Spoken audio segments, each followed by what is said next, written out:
Construction is underway. We'll show you which street to avoid coming up. And 2 Tech sports teams kicked off the season with a bang. We'll show you how they finished. I'll show you how the freshman 15 may have just become a thing of the past. Barnes & Noble was full of more than just books tonight. Find out why coming up next. From the College of Mass Communications on the campus of Texas Tech University, this is the MCTV Weekday Update. Hello, and welcome to this week's edition of your MCTV Weekday Update. I'm Tally McCormack. And I'm Virginia Stille. After a long day of classes, picking up a healthy meal for lunch can be pretty hard. At least for me it is. It's pretty tough for me too, but Tech is making that choice a little easier. Our Andrew Nepson shows us how. If you've ever felt unsure about what you may be putting into your body eating on campus, there is no more need to worry. Hospitality Services, through the use of student-based focus groups, has made nutrition facts for all of its food items available online. Nutritionist Allie Palmer says one of the big reasons for making nutrition facts available is the overall lack of student knowledge on the subject. So it's really just a way for us to get nutrition information to students, because it really is surprising how little that the general student knows about nutrition, especially incoming freshmen. Only 4 categories of nutrition are available, including calorie count, total fat, carbohydrates, and protein. But this is no problem at all for diabetic Texas Tech student Angelica Bennett. As long as there's carbohydrates, that's enough. I mean, the fat definitely matters, because depending on how much fat is in the food, that can also raise your blood sugar a lot. But carbohydrates is all you really need to know. Along with basic nutrition facts, Hospitality Services provides Smart Choices food items highlighted in green online. And if you don't want to look at a computer screen, you can pick up one of these handy brochures on how to live a better life health-wise and how to avoid that freshman 15. Palmer says the website may be adding another nutrition fact in the near future. Sodium is something we might start incorporating in the future. If it's something that students are really interested in knowing how much sodium they're eating, it's something we could add. The biggest aim for Hospitality Services, Palmer says, is just getting Tech more alert about health.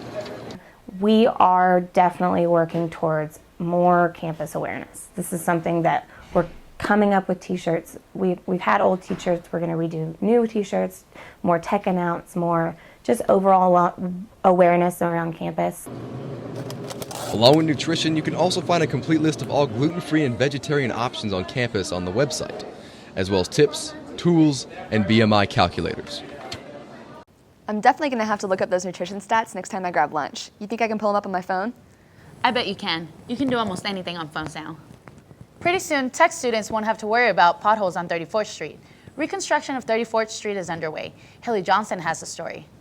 Construction will take place on 34th Street from Avenue Q to Indiana Avenue, stretching about 2 miles. This street has over 30,000 vehicles traveling on it per day.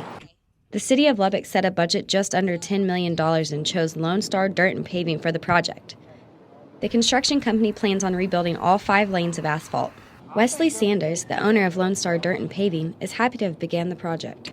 We're going to reconstruct this street all the way across. We're going to put in new sidewalks and new light poles and new signs, and yes, we are on schedule. In fact, we're 1 day ahead of schedule on the first day of the job.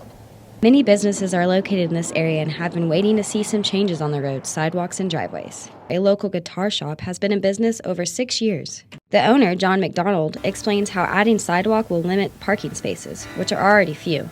I was worried about that they might block too many of the driveways in here, because there's only a couple near my business that allow access in here. So as long as one of those remain open, I don't really have an issue. This 60-year-old asphalt will finally be replaced. The construction is planned to stretch from Avenue Q to Indiana and is expected to take 2 years to complete. These improvements began on Monday at the intersection of 34th and Indiana. The construction team works on 1/2 of a mile at a time on one side of the street, then they'll move on. Sanders of Lone Star Dirt and Paving said they'll typically have about 25 employees a day, but plan to have up to 50 employees at some point. The project will take time, but local residents are glad to see some changes.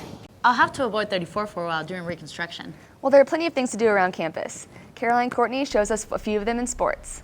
Thanks, guys. Tech sports have been extremely busy this week. The Red Raider baseball team started conference play a few weeks ago, but they're going through a bit of a mid-season slump.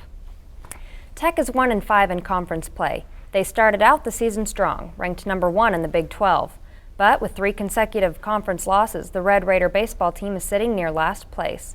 That doesn't keep students and fans from supporting the home team, though, especially with the improvements to Dan Law Field. I've been a fan ever since I was a kid. I grew up in Lubbock, so I came here when the Crickets used to play at Dan Law, so I've been here a while. What, J-Mac? It's pretty primitive facilities. They had a picket fence they rolled out in right field during baseball, and they'd roll it up so football could work out in the outfield, when it wasn't baseball season.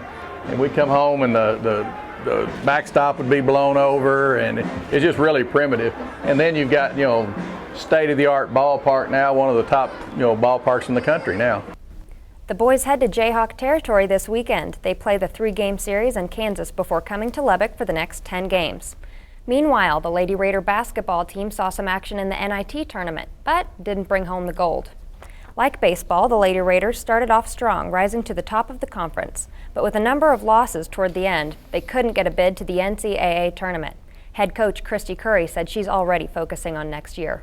We're really excited about the future and feel like that, we have 5 juniors coming back that, have had an opportunity to learn from a couple of classes above them. And, certainly when you bring back more numbers than 2, it gives you more leadership there because you're automatically, as a senior, thrust into that role. And we're excited about our 4 freshmen, so I feel like they'll have some great role models and examples and leadership every day. Baseball, golf, track, and tennis all on the road this weekend, but you can catch a game next weekend when they all return. That's all we've got for sports. Back to you guys. Thanks, Caroline. Sports aren't the only thing going on here in Lubbock. Some very talented students competed in Tech's singer-songwriter competition last week, and the grand prize might make someone the next George Strait. Josh Abbott, Pat Green, Corey Morrow, all big country stars that got their start right here in Lubbock.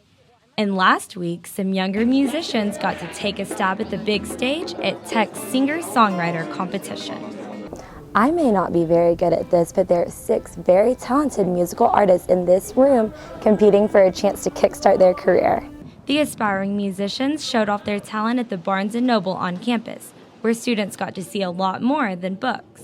Singers competed in hopes of winning the grand prize, being the opening act at Raiderfest and to perform at the Kerrville Folk Festival. TAB committee coordinator Alexandra Hill said performing at this event is a big deal for musicians trying to make a name for themselves. With the publicity that if they were to win, and then the publicity that they get from opening for Rock the Plaza, you would get a lot of publicity. Students enjoyed the coffee shop-like atmosphere of the competition, with cookies, coffee, comfy chairs, and original music. Some of the songs were lighthearted and fun, while others were heartfelt and emotional. You've been dreaming about tonight. Participant Benton Leachman said the songs he writes help him escape frustration from previous relationships. I don't tend to be all that confrontational when it comes to having problems in a relationship, so I write songs about it. The night wasn't just about the musicians. Students got pretty into the competition as well. Sophomore Jordan Fields said learning the songs and picking her favorites was the best part of the evening. I just love listening to everybody and their own unique styles of music and stuff. Jacob Mendoza ended up taking the gold at the end of the night and will be performing at the Kerrville Folk Festival and opening Raiderfest this fall. Bring a pen and paper because you may want to get his autograph before he becomes a big star. For MCTV, I'm Amy Brewer. Can you sing like that, Tally? No. That's why I'm on this new show and not American Idol. Well, that's all the time we have for today. Thanks for watching the MCTV Weekday Update. I'm Tally McCormack. And I'm Virginia Stille. Have a great week.